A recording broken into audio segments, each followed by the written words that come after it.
রাত পেরোলেই উচ্চ মাধ্যমিক সেমিস্টার 4 এর এক্সাম শুরু। আর তোমরা যারা লাগাতার পরিশ্রম করার পরেও এখনও পর্যন্ত কনফিউশন বা দ্বিধার মধ্যে আছো যে এখনও কোনো প্রশ্ন তোমাদের বাকি পড়ে রইল কিনা, আজকের ভিডিওটি শুধুমাত্র তোমাদের জন্য। তো আজকের ভিডিওতে আমি তোমাদের বাংলা সাবজেক্টের সবথেকে গুরুত্বপূর্ণ যে প্রশ্নগুলো, অর্থাৎ যে প্রশ্নগুলো তোমার আগামীকালের পরীক্ষায় আসার চান্স সবথেকে বেশি, সেগুলোকে নিয়ে আলোচনা করতে চলেছি। তো তোমরা যারা আমার এমইটি কোচিং সেন্টার ইউটিউব চ্যানেলটিকে ফলো করো, আজকের ভিডিওটি শুধুমাত্র তোমাদের জন্যই বানানো হচ্ছে। তো আজকের ভিডিওতে আমি রাইটিং সহ সমস্ত টেক্সটের সবথেকে গুরুত্বপূর্ণ যে প্রশ্নগুলো হয়, সমস্ত প্রশ্ন নিয়ে আলোচনা করতে চলেছি। দেখো, তোমাদেরকে বলে রাখবো, যেহেতু সময় আর নেই, তাই এখন নতুন করে মুখস্থ করার কিচ্ছু নেই।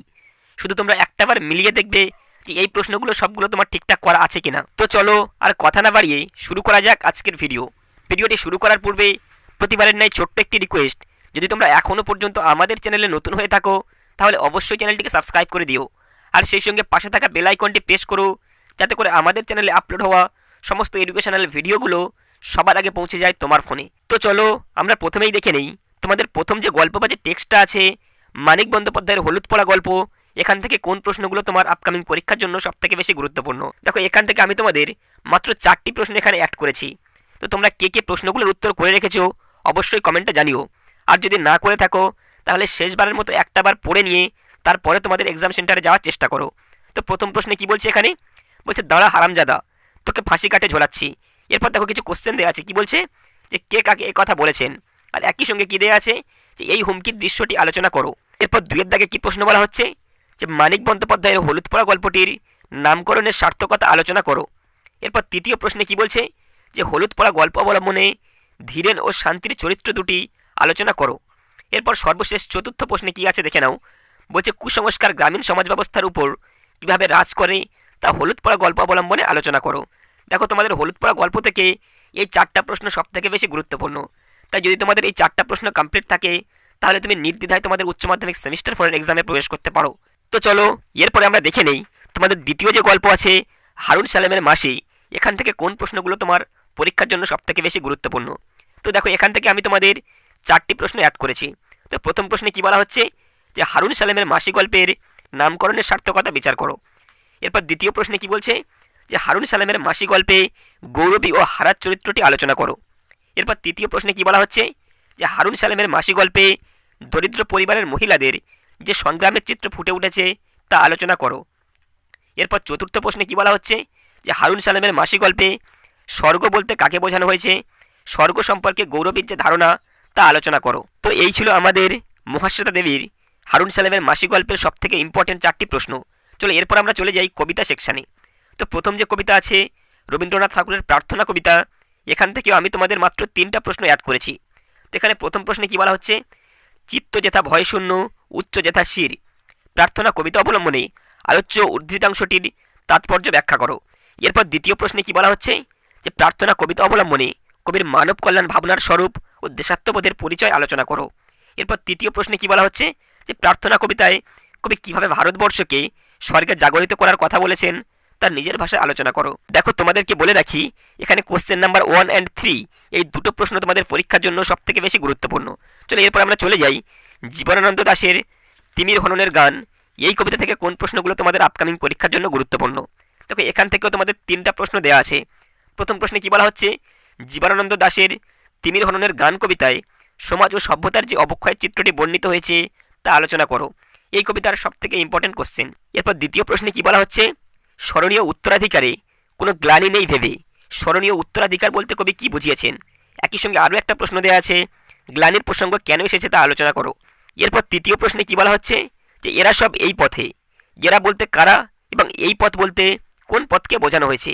তো এই ছিল আমাদের জীবনানন্দ দাশের তিমির হননের গান কবিতার সবথেকে ইম্পর্টেন্ট 3টি কোশ্চেন। তো এরপর আমরা দেখে নেই চলো সুভাষ মুখোপাধ্যায়ের কেন এলো না কবিতা থেকে সবথেকে ইম্পর্টেন্ট প্রশ্নগুলো। এখানে প্রথম প্রশ্নটি কী দেওয়া আছে দেখে নাও, বলছে সুভাষ মুখোপাধ্যায়ের কেন এলো না কবিতাটির বিষয়বস্তু নিজের ভাষায় আলোচনা করো। এরপর 2 নম্বর প্রশ্নে কি বলা হচ্ছে যে মৃত্যুর পাশ কাটিয়ে বাবা এলো, মৃত্যুর পাশ কাটিয়ে বলতে কি বোঝানো হয়েছে, বাবা কিভাবে এলেন। এরপর সর্বশেষ 3 নম্বর প্রশ্নটা কি বলা হচ্ছে ছেলেটা দেখে আসতে গেল, ছেলেটি কি দেখে আসতে গিয়েছিল, তার পরিণাম কি হয়েছিল। তো এই 3টা প্রশ্ন কমপ্লিট করলেই তোমাদের কেন এলো না থেকে যাই প্রশ্ন আসুক আশা করছি তোমরা অ্যান্সার করে আসতে পারবে। তো এই ছিল আমাদের 3টা কবিতা থেকে সবথেকে গুরুত্বপূর্ণ প্রশ্নগুলির তালিকা। তো চলো এরপরে আমরা দেখে নেই তোমাদের যে নাটক আছে নানা রঙের দিন, সেখান থেকে কোন প্রশ্নগুলো তোমাদের আপকামিং পরীক্ষা সবথেকে বেশি গুরুত্বপূর্ণ। দেখো আমি জানি তোমরা অনেকেই অনেক প্রশ্ন মুখস্থ করেছো, তো আমি তোমাদের মাত্র 3টা প্রশ্ন এখানে অ্যাড করেছি। তোমরা একটাবার মিলিয়ে দেখো এই প্রশ্নগুলো তোমাদের মুখস্থ করা আছে কিনা। তো এখানে প্রথম প্রশ্নে কি বলা হচ্ছে চলো দেখে নেই। বলছে সেই রাত্রেই জীবনে প্রথম মোক্ষম বুঝলুম যে যারা বলে নাট্যাভিনয় একটি পবিত্র শিল্প তারা সব গাধা গাধা। এরপর দেখো একটা প্রশ্ন দেওয়া আছে কি, বলছে বক্তা কখন এবং কেন এই সিদ্ধান্তে পৌঁছেছিলেন। এরপর দ্বিতীয় প্রশ্নে কি বলা হচ্ছে যে হ্যাঁ কালীনাথ আমার দিন ফুরিয়েছে, এটা একটা কোটেশন। আর এরপরে প্রশ্ন দেওয়া আছে দেখো, বলছে বক্তা কোন প্রসঙ্গে এই উক্তি করেছেন, বক্তার এই উপলব্ধির কারণ ব্যাখ্যা করো। এরপর তৃতীয় প্রশ্নে কি বলা হচ্ছে নানা রঙের দিন অবলম্বনে অভিনেতা রজনীকান্ত চট্টোপাধ্যায়ের চরিত্র বিশ্লেষণ করো। তো আশা করা যাচ্ছে এই 3টা প্রশ্নের মধ্যে যে কোনো একটি প্রশ্ন তোমাদের নানা রঙের দিন এই যে নাটক এখান থেকে আসার চান্স সব থেকে বেশি। চলো এরপরে আমরা দেখে নেই রবীন্দ্রনাথ ঠাকুরের যে ডাকঘর আছে সেখান থেকে কোন প্রশ্নগুলো তোমাদের আপকামিং পরীক্ষা আসার চান্স সব থেকে বেশি। তো দেখো তোমরা সকলেই জানো যে তোমাদের এই ডাকঘর থেকে দুটো প্রশ্ন থাকবে, অর্থাৎ এখান থেকে তোমাদের 10 নম্বরের অ্যান্সার করতে হবে। তাই সাজেশন করলে এখানে অনেকগুলো সাজেশন করা যায় বা অনেক প্রশ্ন এখানে অ্যাড করা যেত, কিন্তু আমি তোমাদের সুবিধার জন্য মাত্র 5টা প্রশ্ন এখানে অ্যাড করেছি। তোমরা একটাবার মিলিয়ে দেখো এই প্রশ্নগুলো তোমাদের মুখস্থ করা আছে কিনা বা পড়া আছে কিনা। তো ডাকঘর থেকে প্রথম যে প্রশ্নটি দেওয়া হয়েছে কি বলা হচ্ছে এখানে, যে কিভাবে রাজার চিঠি অমলের কাছে পৌঁছালো, ডাকঘরের নাটক অবলম্বনে তা নিজের ভাষায় বিশ্লেষণ করো। দেখো এই প্রশ্নটা তোমাদের পরীক্ষার জন্য সব থেকে বেশি গুরুত্বপূর্ণ। এরপর দ্বিতীয় প্রশ্নে কি বলা হচ্ছে, বলছে ডাকঘর নাটক অবলম্বনে অমল এবং ঠাকুরদা চরিত্রটি আলোচনা করো। এরপর তৃতীয় প্রশ্নে কি বলা হচ্ছে, সে ভারী আশ্চর্য জায়গা। দেখো এটা একটা কোটেশন তুলে দেওয়া আছে। এরপর প্রশ্নে কি বলা হচ্ছে, কে কখন এই জায়গার কথা উল্লেখ করেছেন, আর একই সঙ্গে কি দেওয়া আছে, সেই জায়গার যে বর্ণনা দিয়েছেন তা আলোচনা করো। এরপর চতুর্থ প্রশ্নে কি বলছে, বলছে তাই তোমাকে ভয় করি, কে কাকে উদ্দেশ্য করে এই কথা বলেছেন, আর একই সঙ্গে কি বলছে তার এই কথা বলার কারণ কি। এবং সর্বশেষ পঞ্চম যে প্রশ্নটি দেওয়া হয়েছে কি বলছে এখানে, বলছে তোমাকে সঙ্গে করে নিয়ে গেলে আমারও পেট ভরে ভিক্ষা মিলবে। এরপর প্রশ্ন দেওয়া আছে দেখো, বলছে কে কোন প্রসঙ্গে মন্তব্যটি করেছেন, আর একই সঙ্গে বলছে এই মন্তব্যের কারণ কি। তো এই 5টাই ছিল তোমাদের রবীন্দ্রনাথ ঠাকুরের ডাকঘর গল্প থেকে সব থেকে ইম্পর্টেন্ট প্রশ্ন। তো চলো এরপরে আমরা দেখে নেই বাঙালির চিত্রকলা চর্চা থেকে কোন প্রশ্নগুলো তোমাদের আসতে পারে। দেখো বাঙালির চিত্রকলা চর্চায় যাদের নাম তোমাদের ইম্পর্টেন্ট আমি তাদের মধ্যে অন্যতম কয়েকজনের নাম এখানে তুলে দিয়েছি। তো প্রথম যে নামটা আমরা অ্যাড করেছি কে আছে না রবীন্দ্রনাথ ঠাকুরের অবদান, এবং দ্বিতীয় নামটা অ্যাড করেছি অবনীন্দ্রনাথ ঠাকুরের অবদান। তৃতীয় যে নামটা আছে হচ্ছে যামিনী রায়ের অবদান। চতুর্থ অ্যাড করা হয়েছে নন্দলাল বসুর অবদান, এবং সর্বশেষ আমরা আরও একটা নাম এখানে দিয়েছি রামকিঙ্কর বেইজি। দেখো তোমাদেরকে বলে রাখি তোমরা এখান থেকে যামিনী রায়, রামকিঙ্কর বেইজ এবং একই সঙ্গে রবীন্দ্রনাথ ঠাকুর এই 3টাকে একটু সুন্দর করে করার চেষ্টা করো। তো এরপর আমরা দেখে নেই বাংলা চলচ্চিত্রের ইতিহাস থেকে। তো বাংলা চলচ্চিত্রের ইতিহাস থেকে যাদের নাম আমাদের সামনে উঠে আসে এদের মধ্যে 3টে নামকে আমরা এখানে অ্যাড করেছি। তো প্রথম যে নামটা দেওয়া হয়েছে সেটা হচ্ছে ঋত্বিক ঘটক, এবং দ্বিতীয় যে নামটা দেওয়া হচ্ছে মৃণাল সেন, এবং সর্বশেষ তৃতীয় যে নামটা দেওয়া হয়েছে সত্যজিৎ রায়। দেখো এখানে মাত্র 3টা নাম তোমাদের অ্যাড করেছি, তাই এখান থেকে বাদ দেওয়ার মতো কিছু নেই।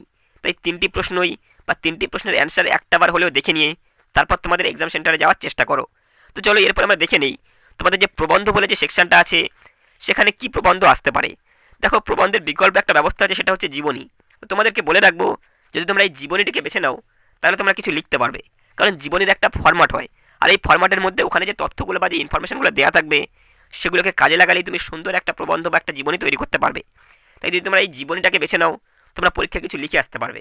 আর প্রবন্ধ বেছে নিলে লেখা তোমাদের জন্য একটু টাফ হতে পারে বা কঠিন হতে পারে। তো আমি তোমাদের সুবিধার জন্য এখানে দুটো থেকেই সাজেশন তোমাদেরকে তুলে দিয়েছি। তো চলো আমরা দেখে নেই প্রবন্ধ থেকে কোনগুলো আসার চান্স সব থেকে বেশি। তো দেখো এখানে আমি তোমাদের 7টা প্রবন্ধকে অ্যাড করেছি। তো প্রথমে কি দেওয়া আছে যে পরিবেশ ও বিপন্ন মানুষ, এরপর দ্বিতীয় নাম্বারে দেওয়া আছে ভারত এক মিলন মেলা, এরপর তৃতীয় নাম্বারে দেওয়া হয়েছে শক্তির সন্ধানে মানুষ, এরপর চতুর্থ নাম্বারে দেওয়া হয়েছে শিশুশ্রমের বিলোপ, এবং পঞ্চম নাম্বারে দেওয়া হয়েছে সংস্কৃতি, এরপর ষষ্ঠ নাম্বারে দেওয়া হয়েছে মানব জীবন, এবং সপ্তম নাম্বারে দেওয়া হয়েছে পল্লী সাহিত্য। দেখো তোমরা এগুলোকে জাস্ট একবার চোখ বুলিয়ে যেতে পারো। তবে তোমাদেরকে বলে রাখবো এখানে শিশুশ্রমের বিলোপ এবং একই সঙ্গে তোমাদের পরিবেশ ও বিপন্ন মানুষ এই দুটো পার্ট পরীক্ষা আসার চান্স সব থেকে বেশি, অর্থাৎ এই দুটোর মধ্যে যে কোনো একটা তোমাদের পরীক্ষা আসতে পারে। চলো এরপর আমরা দেখে নেই যে কোন জীবনীগুলো তোমার পরীক্ষায় আসতে পারে। দেখো জীবনের মধ্যে বেশ কয়েকটা নাম আমরা লিখে রেখেছি। এখানে প্রথম যে নামটা দেওয়া হয়েছে বেগম রোকেয়া, এরপর 2 নাম্বার যে নামটা দেওয়া হয়েছে জীবনানন্দ দাশ, এরপর তৃতীয় যে নামটা আমরা দিয়েছি নারায়ণ দেবনাথ, এরপর চতুর্থ নাম দেওয়া হয়েছে স্বামী বিবেকানন্দ এবং পঞ্চম নাম্বারে দেওয়া হয়েছে এপিজে আব্দুল কালাম। এরপর সর্বশেষ যেটা দিয়েছি সত্যজিৎ রায়।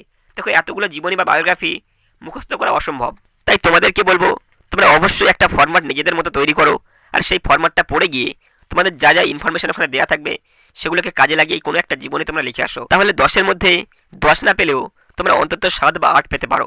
তো শিক্ষার্থীবৃন্দ, এই ছিল আমাদের আজকের ভিডিও। তো আজকের ভিডিওতে আমি তোমাদের যে প্রশ্নগুলোকে শেয়ার করলাম, এই প্রশ্নগুলির মধ্যে কার কটা প্রশ্ন জানা হয়েছে বা কার কটা প্রশ্ন জানা নেই অবশ্যই কমেন্ট করে জানিও।